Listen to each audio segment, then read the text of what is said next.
창세기 14장 17절부터 24절까지의 말씀, 이 말씀을 통해 하나님의 음성을 들으시기 바랍니다. 아브라함이 그돌라오멜과 그와 함께한 왕들을 쳐부수고 돌아올 때에 소돔 왕이 사회의 골짜기 곧 왕의 골짜기로 나와 그를 영접하였고, 살렘 왕 멜기세덱이 떡과 포도주를 가지고 나왔으니 그는 지극히 높으신 하나님의 제사장이었더라. 그가 아브라함에게 축복하여 이르되, 천지의 주제이시요 지극히 높으신 하나님이여 아브라함에게 복을 주옵소서. 너희 대적을 내 손에 붙이신 지극히 높으신 하나님을 찬송할지로다 하매, 아브라함이 그 얻은 것에서 10분의 1을 멜기세덱에게 주었더라. 소돔 왕이 아브라함에게 이르되, 사람은 내게 보내고 물품은 내가 가지라. 아브라함이 소돔 왕에게 이르되, 천지의 주제이시요 지극히 높으신 하나님 여호와께 내가 손을 들어 맹세하노니, 내 말이 내가 아브라함으로 치부하게 하였다 할까 하여 내게 속한 것은 실 한 오락이나 들매끈 한 가닥도 내가 가지지 아니하리라. 오직 젊은이들이 먹은 것과 나와 동행한 아넬과 에스골과 마므레의 분깃을 제할지니 그들이 그 분깃을 가질 것이니라. 아멘. 이 시간 앞뒤 좌우에 계신 분들에게 하나님께서 당신에게 복을 더하여 주실 것입니다. 인사하겠습니다. 하나님이 여러분들에게 복을 더하여 주실 것입니다. 아멘. 다시 한번 인사하실 때에 하나님이 복의 근원이 되십니다. 인사하겠습니다. 하나님이 복의 근원이 되십니다.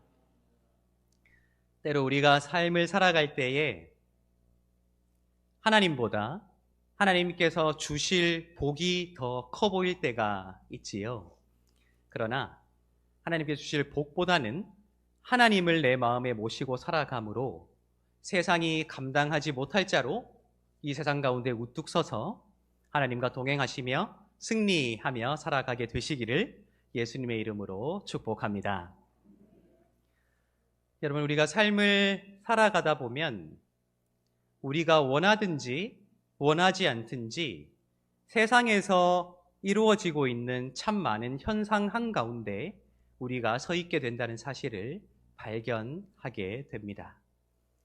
세상에서 유행하게 되는 것, 또 한때는 유행했다가 말없이 사라지게 되는 것, 그리고 많은 사람들의 관심을 받았던 것, 사람들의 관심으로부터 멀어지게 되었던 것, 무수한 사람과 사건들이 만들어내는 이 땅을 지배하는 것처럼 보이는 다양한 현상 가운데 우리가 살아갈 수밖에 없는 것이 사실일 것입니다. 그런데 하나님께서 우리를 부르시고 하나님께서 우리에게 믿음을 주심은 세상 가운데 살아가는 우리가 세상에서 이루어지고 있는 현상에 휩쓸려서 살아가도록 버려두신 것이 아니라 그 현상 가운데 하나님을 발견하게 하시고 하나님의 뜻대로 그것을 분별하며 하나님의 뜻을 그 가운데 드러내며 살아가게 하심임을 믿습니다. 오늘 우리가 살아가는 이 세상도 참 많은 사건과 사고들 속에 우리를 불안하게 하고 때로는 우리를 흔들리게 하지만 우리를 부르신 그 하나님을 바라봄으로 날마다 승리하며 살아가게 되시기를 예수님의 이름으로 축복합니다. 오늘 우리가 읽은 말씀에도 그렇게 세상이 만들어 놓은 그 현상 한가운데 휩쓸렸던 아브라함에 관한 이야기가 기록되어 있습니다. 오늘 이 이야기는 메소포타미아 지역에 근거지를 마련하고 있었던 왕들의 연합군과 이 가나안 땅의 근거지를 두고 있었던 왕들의 연합군 사이에 전쟁이 일어났던 상황을 묘사하고 있습니다. 어쩌면 가나안 땅이라는 것이 역사 속에서 항상 그래 왔지 않았을까요?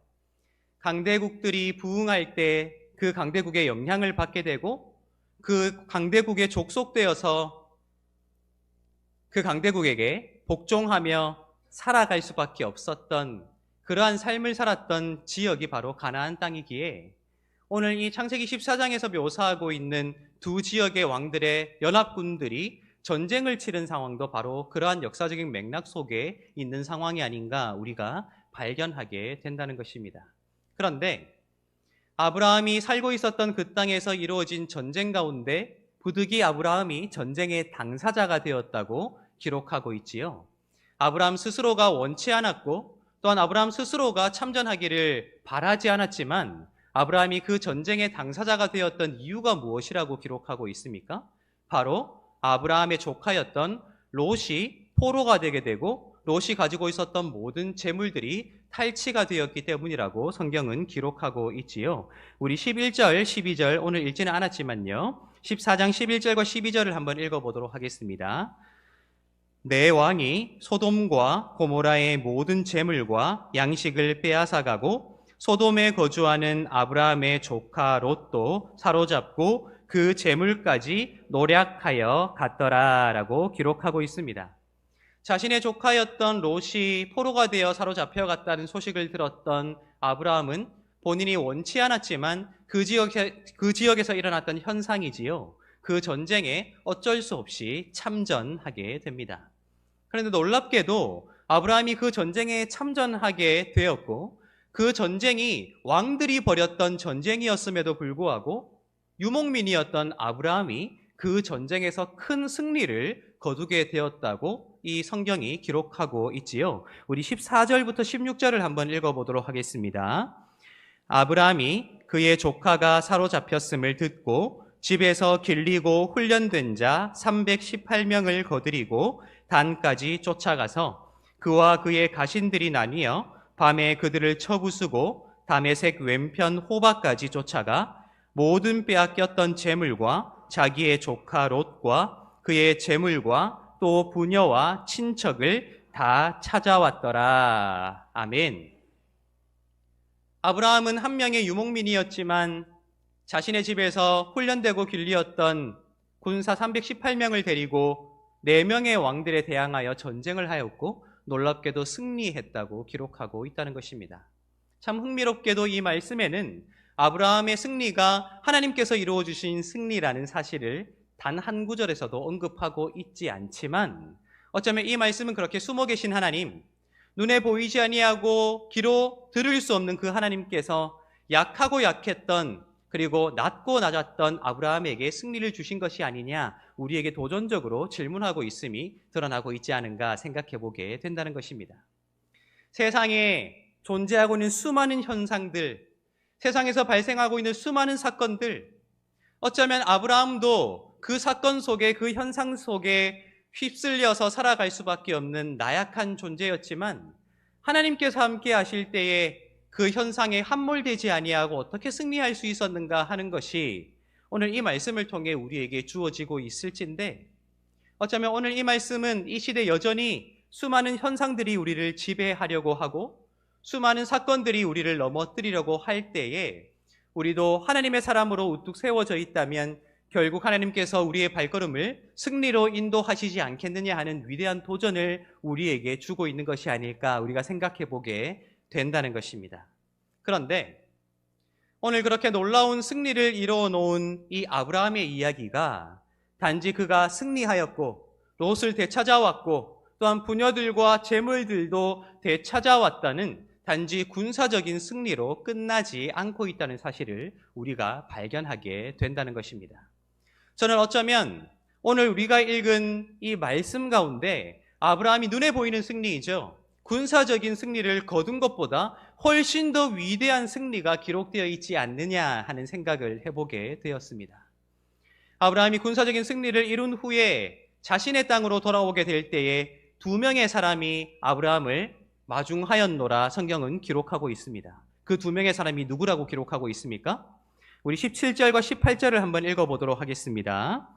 아브라함이 그돌라오멜과 그와 함께한 왕들을 쳐부수고 돌아올 때에 소돔 왕이 사회 골짜기 곧 왕의 골짜기로 나와 그를 영접하였고 살렘 왕 멜기세덱이 떡과 포도주를 가지고 나왔으니 그는 지극히 높으신 하나님의 제사장이었더라. 아멘.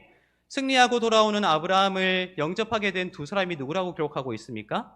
놀랍게도 아브라함은 유목민이었지만 승리하고 돌아오는 한 명의 유목민을 영접한 사람들은 왕이었다고 기록하고 있죠. 한 명은 소돔 왕이었고요. 다른 한 명은요, 우리에게 너무 잘 알려진 예루살렘의 왕이었던 멜기세덱이었다고 기록하고 있다는 것입니다.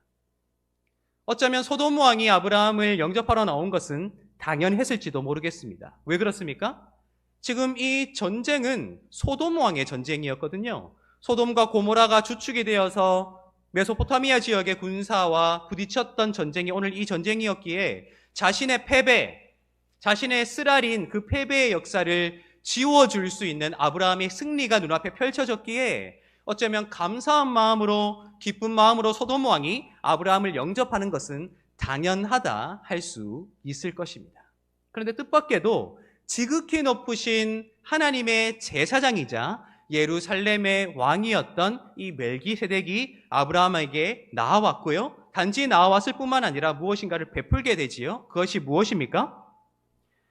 무엇이죠? 18절 다시 한번 읽어보면요. 살렘 왕 멜기세덱이 떡과 포도주를 가지고 나왔으니 라고 되어 있어요. 어쩌면 살렘 왕 멜기세덱은 이 전쟁과는 무관한 사람이었음에도 불구하고 아브라함을 극진히 대접했다고 기록하고 있다는 것입니다. 그리고 대접했을 뿐만 아니라 아브라함에게 복을 빌어주게 되지요. 축복하는 행위를 하게 된다는 것입니다. 우리 19절과 20절을 읽어보도록 하겠습니다. 그가 아브라함에게 축복하여 이르되 천지의 주제이시요 지극히 높으신 하나님이여 아브라함에게 복을 주옵소서.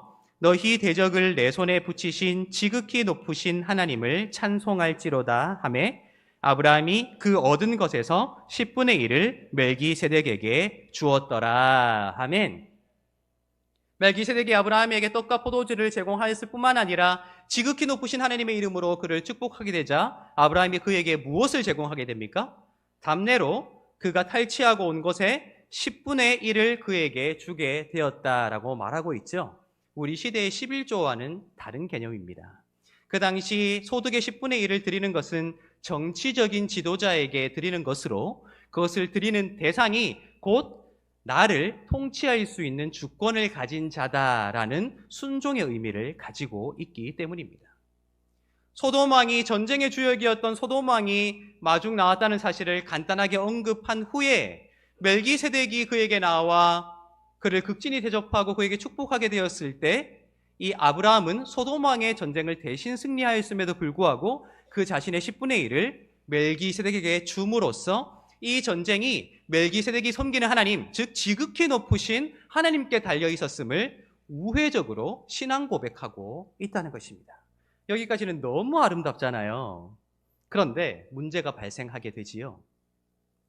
자신은 패배했으나, 자신은 탈취당했으나, 자신의 백성들이 포로가 되어 끌려갔으나 자신이 어찌할 수 없는 문제를 해결해 주었던 아브라함을 영접하기 위해 나왔던 소돔의 왕이 여전히 그 자리를 지키고 있다는 거예요. 여러분 생각해 보십시오. 여러분들이 소돔 왕이라면 아브라함에게 가장 먼저 보여야 할 반응이 어떤 것일까요? 감사합니다. 고맙습니다. 제가 왕으로서도 못한 일을 당신이 해냈으니 당신은 정말 하나님의 사람입니다. 라고 칭찬해야 마땅하지 않을까요? 고마워해야 하지 않을까요? 여러분들이 아브라함이었다면 소돔 왕이 어떤 반응을 보여주기를 원하실 것 같으세요? 고맙다고 해주길 바라겠죠. 그것이 인지상정이에요. 그것이 사람이라면 당연히 보여야 할 반응이라는 거예요. 그런데 놀랍게도 그 반응을 누가 보이게 되죠? 살렘의 왕이었던 멜기세덱이 보이게 되었다는 거예요. 그런데 기대와는 달리 소돔의 왕이 아브라함에게 던진 첫 마디가 무엇이었다고 기록하고 있지요? 21절을 한번 읽어보도록 하겠습니다. 21절입니다. 소돔 왕이 아브라함에게 이르되 사람은 내게 보내고 물품은 내가 가지라 라고 되어 있어요. 여러분이 아브라함이었다면 이 소돔 왕의 말에 대해서 어떻게 반응하셨을 것 같아요?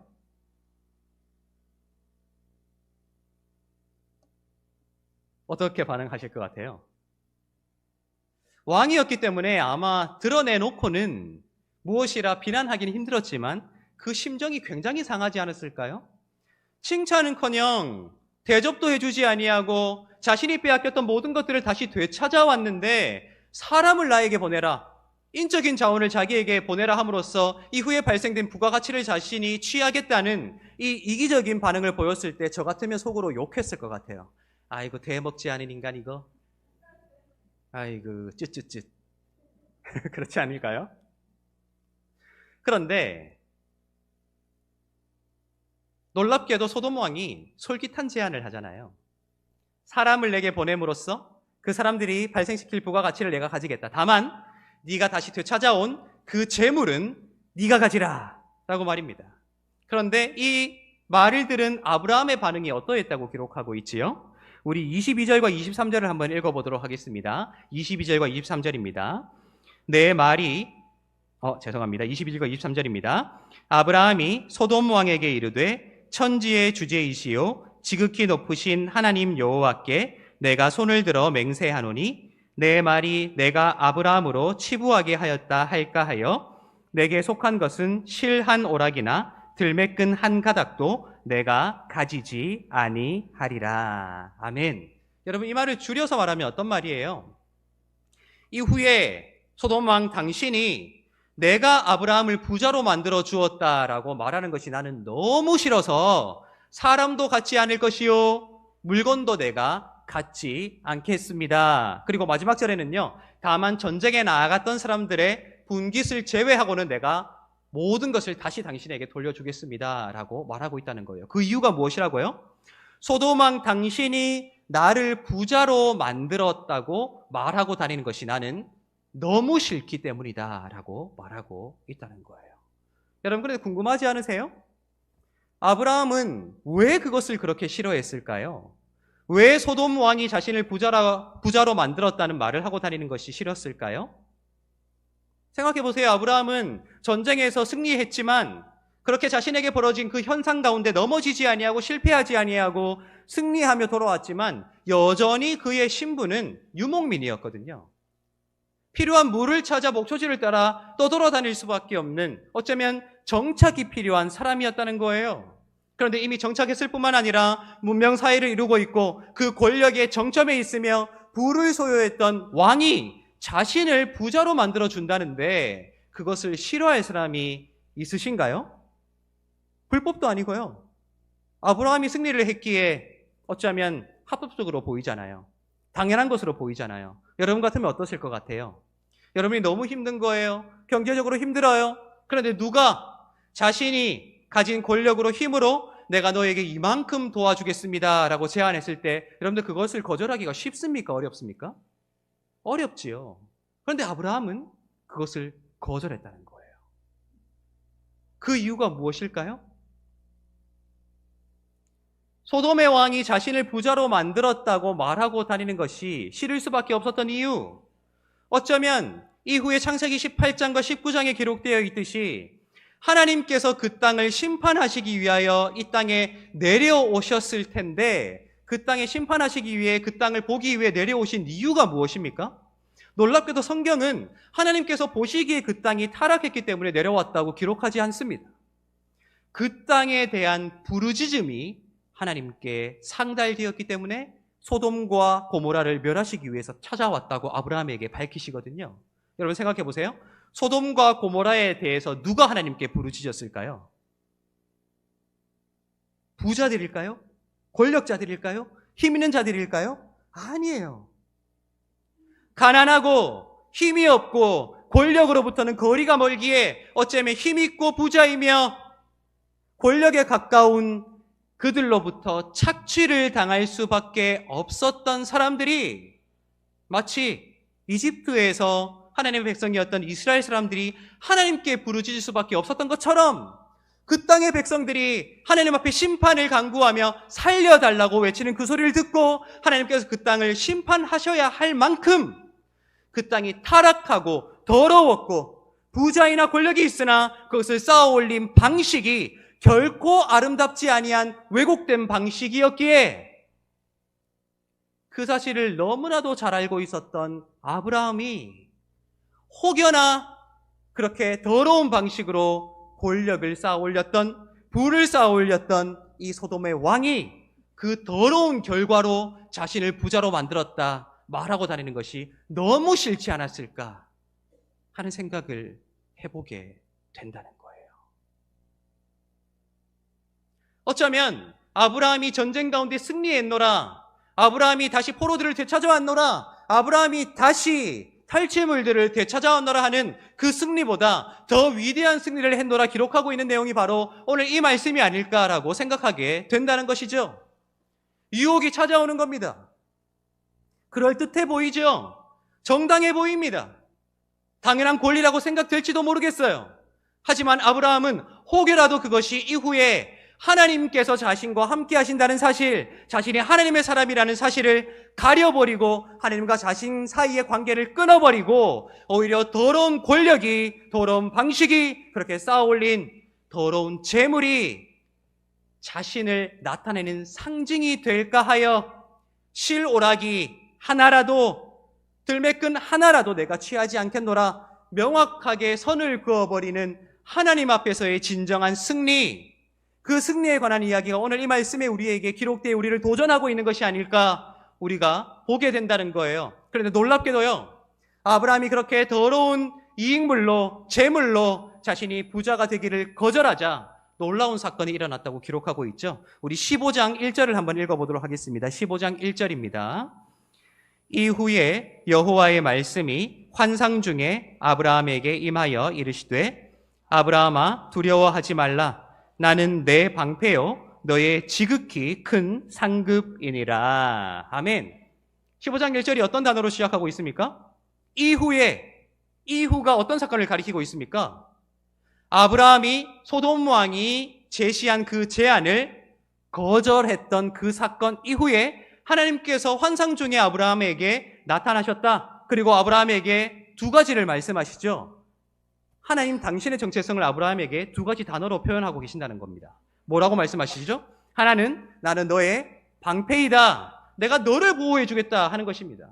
자신을 스스로 더러운 것에서 지키려고 했을 때, 그렇게 노력했을 때, 고군분투했을 때 하나님께서 버려두지 아니하시고 이제 내가 너를 지키겠다. 내가 너를 거룩한 백성으로, 거룩한 믿음의 사람으로 지키겠다고 약속하시는 것이죠. 두 번째는 무엇입니까? 내가 너의 큰 상급이다. 눈에 보이는 이익을 쫓지 아니하고 더러운 권력을 쫓지 아니하고 그 권력과 동맹 맺지 아니하고 네가 그 이익을 포기했으니 내가 세상 재물을 너에게 더해줄 것이라고 약속하시는 것이 아니죠. 그 모든 것의 주인이신 하나님, 온 우주의 창조주이신 그 하나님께서 아브라함의 소유가 되어주신다고요. 내가 너의 큰 상급이다 하고 말입니다. 여러분 상상이 되세요?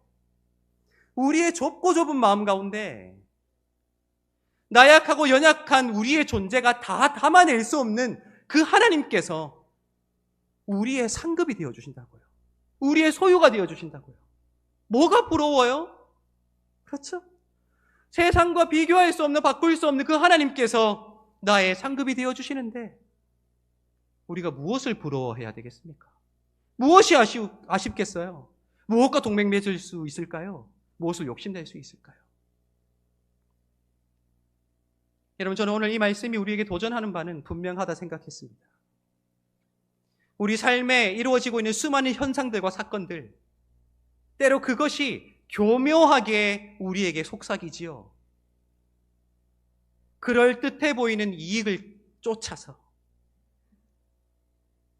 그럴듯해 보이는, 눈에 보이는, 귀로 들리는, 그래서 사람들로부터 칭송을 받을 만한 성공을 우리에게 제시하며 그것이 어떻게 쌓아 올려지는 것인지, 그것을 쌓아 올리고 난 이후에 우리의 삶이 어떻게 되는 것인지를 생각하지 못하도록 그 현상 한가운데 우리를 가둬두고 있다는 거예요. 한 가지 예를 들어볼까요? 여러분 고향이 있으십니까? 고향이 어디세요? 여러분들은 고향을 생각하시면 가장 먼저 어떤 감정이 마음속에 생기십니까? 따뜻함, 아련함, 추억, 돌아가고 싶다. 나의 살던 고향은 꽃피는 산골은 아니에요. 저는 사실 저는 도시 사람입니다. 광역시 출신입니다. 차가운 도시의 남자 아니고 따뜻한 도시의 남자였습니다. 그런데 저는요, 아직까지 그 고향이 생생하게 제 머릿속에, 마음속에 각인되어 있어요. 아직도 그 주소를 외울 수 있어요. 어릴 때 그 전화번호가 아직까지도 기억나고요. 그리고 그 전화번호로 걸려왔던 그 유선 전화 소리도 아직까지 기억나요. 어쩌면 고향이에요. 항상 우리에게 그렇게 따뜻한 추억이 되어주기에 성인이 된 우리가 수많은 시련을 만나고 시험을 당할 때에도 그때를 생각하며 이겨낼 수 있는 원동력을 얻게 되잖아요. 그랬던 경험 없으세요? 그런데 제가 요즘에 굉장히 두려운 것이 하나 생겼습니다. 여러분, 우리에게 고향이 그렇게 따뜻하고도 어려운 일을 이길 수 있도록 해주는 힘의 원동력이 되고 있을 텐데, 우리 자녀들의 세대에는 고향이 있을까요? 우리 손주들의 세대에는 고향이 있을까요? 저는 점점 옅어지고 있는 것이 아닐까라는 생각을 해보게 돼요. 여러분들은 그 이유가 무엇이라 생각하십니까? 언제부터인가 그들은 기억할 만한 집이 없기 때문이에요. 집은요, 더 이상 부모님과 함께 사랑을 나누며 살아갈 수 있는 터전이 아닌 게 됐어요. 어떤 대상이 됐습니까?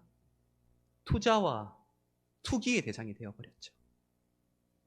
이익을 남길 수 있다면 언제든지 팔아버리고 이사할 수 있는, 그저 잠시 머물렀다 떠나버리게 되는 그곳이 되어버렸습니다. 아파트 가격 얼마나 올랐는가?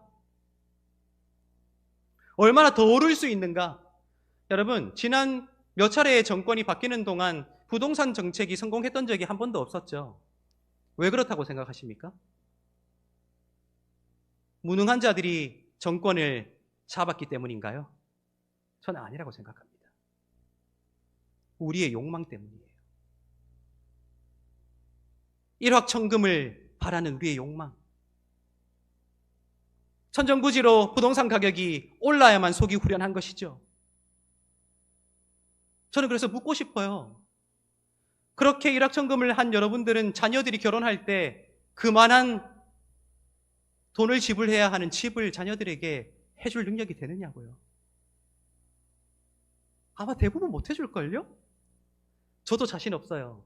이제 제 아들이 이제 초등학생이지만 이 상태로 제 아이가 성인이 된다면 와, 제가 이 아이에게 무엇을 해줄 수 있을까? 자신 없습니다. 이제는 정상적으로 돈을 벌어서 집을 살 수 있는 시대가 아닌 게 됐죠. 평생 은행 빚의 노예로 살아가야 돼요. 그러니까요, 그 빚 갚으려고요, 집을 필요에 따라 팔아버리고 이사를 해야 되는 거예요. 아이들에게 고향이 사라지게 됩니다. 열심히 일을 해서 결혼해봐야 집도 하나 못 사는데 결혼을 왜 하냐라는 인식이 퍼져나가게 되는 것이죠. 인생을 포기하게 됩니다. 결혼했더라고 자녀를 낳지 않게 되지요. 그것이 사회적인 문제가 되어 이제 부동산 거품이 꺼지기 시작할 때 우리 사회가 어떻게 무너지는지 우리는 계산조차 하지 못하고 있는 거예요. 무섭지 않습니까? 정당해 보입니다. 그렇죠? 내 아파트 가격 내가 올라서 내가 팔겠다는데 맞아요. 정당해 보여요. 하지만 그 정당해 보이는 그 결과가 모이고 모여서 어떤 더 큰 결과를 만들지 우리는 상상조차 하지 못하고 있다고요. 한 가지 예를 들었지만요, 우리 사회를 보십시오. 비트코인, 주식, 정말 투자인가요? 투기인가요? 솔직해지십시오. 일 안 하고도 돈을 벌 수 있다는 소리에 솔깃해서 사회 기반이 무너지고 있어요. 노동의 중요성이 점점 사람들의 인식 속에서 사라지고 있다고요.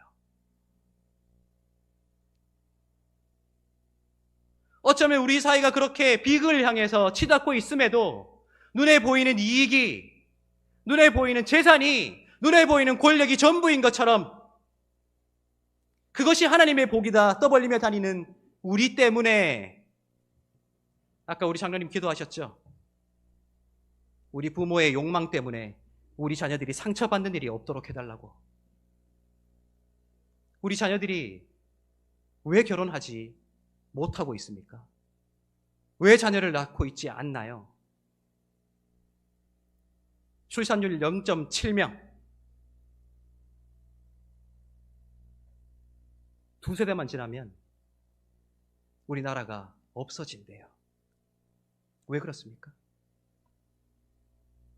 그럴듯해 보이는, 정당해 보이는 그 이익이 당장 정당해 보일지라도 앞으로 어떤 비극을 만들 것인지를 생각하지 못하는 우리 부모들의 욕망 때문이라는 거예요.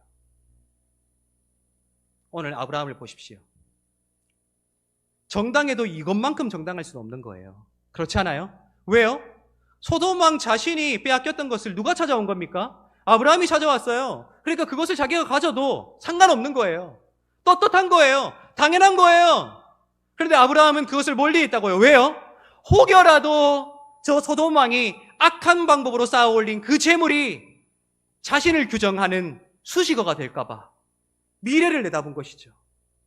결국 소돔 왕이 쌓아 올린 것이 하나님의 심판으로 소멸되어질 것인데, 그 소멸되어질 그 이익이 나를 규정하지 못하도록 지금 당장 정당해 보이는 그 이익을 멀리하고 하나님의 방식을 선택했을 때 하나님께서 그에게 찾아오셔서 내가 너를 보호해 줄 것이다. 왜? 내가 너의 방패이기 때문에. 내가 너의 큰 상급이 될 것이다. 소돔 왕의 저 이익을 네가 버렸으나 손해보지 아니할 것이다. 왜요?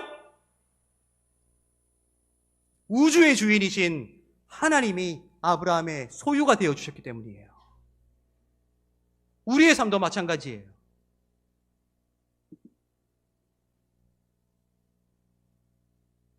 여러분, 우리 입에 손쉽게 하나님의 복이라고 입에 올렸던 것들을 다시 생각해 봐야 돼요.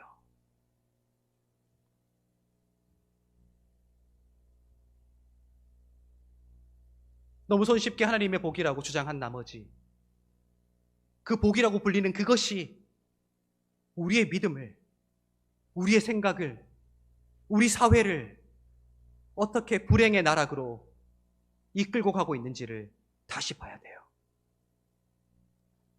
기억하십시오. 모든 복은 하나님으로부터 비롯되어 하나님께로 귀결되어야 한다. 내가 복이라고 여기는 그것이 쌓이고 쌓여 더 큰 결과를 만들 텐데, 그렇게 만들어진 더 큰 결과가 하나님과 상관없는 것이라면 내가 그렇게 입에 달고 살았던 복이 정말 복인가요? 아닐 것입니다. 우리는 시대의 비극 한가운데 살아가고 있습니다. 인구가 줄어들고 있어요. 여러분, 앞뒤 좌우를 한번 보세요. 지금 여기에서 예배드리는 세대가 보통 어떤 세대입니까? 눈에 보이세요? 20년 뒤, 30년 뒤에 여기에 몇 명이나 남아있을 것 같아요. 그리고 내가 떠난 자리에, 내가 떠난 만큼, 우리가 떠난 만큼 채워질 수 있을까요? 현실적으로 불가능할 거예요. 그런데도요, 교회가요, 세상이요, 정신 못 차려요. 아직도 그 욕망이 샘솟듯 하고 있어요. 어디 가야 부동산 싸게 사고 비싸게 팔 수 있는지, 역세권이니 뭐니, 우리 아이들에게 고향을 빼앗아 가버리고 그것이 우리 아이들의 정서에, 심성에 어떤 영향을 줄지 그 누구도 예측하지 못하잖아요. 어떻게 해요? 어떻게 해요? 오늘 이 말씀이 우리에게 도전하는 바는 분명합니다. 분별해야 한다는 것입니다. 그럴듯해 보이는 이익을 쫓아 살아가는 것, 세상 모든 사람들이 할 수 있는 거예요. 쉽잖아요. 근데 여러분들, 우리가 좁은 길로 들어섰다면서요. 언제부터인가 그 동일한 쉬운 길을 걸으면서 입술로만 좁은 길을 걷고 있다고. 그러지 마세요. 그렇게 살지 맙시다. 하나님이 우리의 상급이 되어 주심으로 가난할지언정 비굴하지 말고, 낮을지언정 쉽게 무릎 꿇지 아니하며, 권력과는 거리가 멀지언정 하나님의 능력을 포기하지 아니하며, 우리가 이 세상을 더 아름답게 바꾸어 나아갈 수 있는 구별된 존재로 살아가야 되지 않겠어요? 그럴 때 하나님께서 아브라함에게 나타나셔서 하신 말씀이 나에 대한 말씀이 되는 거예요. 네가 그렇게 스스로 지켜왔듯 이제 내가 너를 지킬 것이다. 너의 방패, 네가 세상의 더러운 이득을 포기했듯 이제 내가 너의 큰 상급이 되어줄 것이다. 우리가 그 첫 세대로 다시 세워지면 좋겠어요. 나이요, 중요하지 않습니다. 여러분, 이제 우리 명절을 보내러 고향에 가시기도 하시고 또 자녀들을 맞이하기도 하실 것이죠. 여러분, 그 자녀들을 봤을 때, 그 손주들을 만나게 되었을 때 가장 먼저 어떤 말을 내뱉을지 여러분 지금부터 고민하십시오. 너 대학 어디 갔냐? 그거 좀 사랑한다고 말해주세요. 내가 네 편이 되어준다고 말해주세요. 내가 너를 위해 기도하고 있다고 말해주세요. 가난할지라도 어려울지라도 누가 내 편이 되어줄 수 있다는 그 사실만으로도 그 아이들이 세상에 나아가 힘있게 살아갈 수 있는 용기를 얻지 않을까요? 주어졌다가 언제 없어질지 모르는 그 재물 때문에 우리 아이들 넘어져서는 안 되잖아요.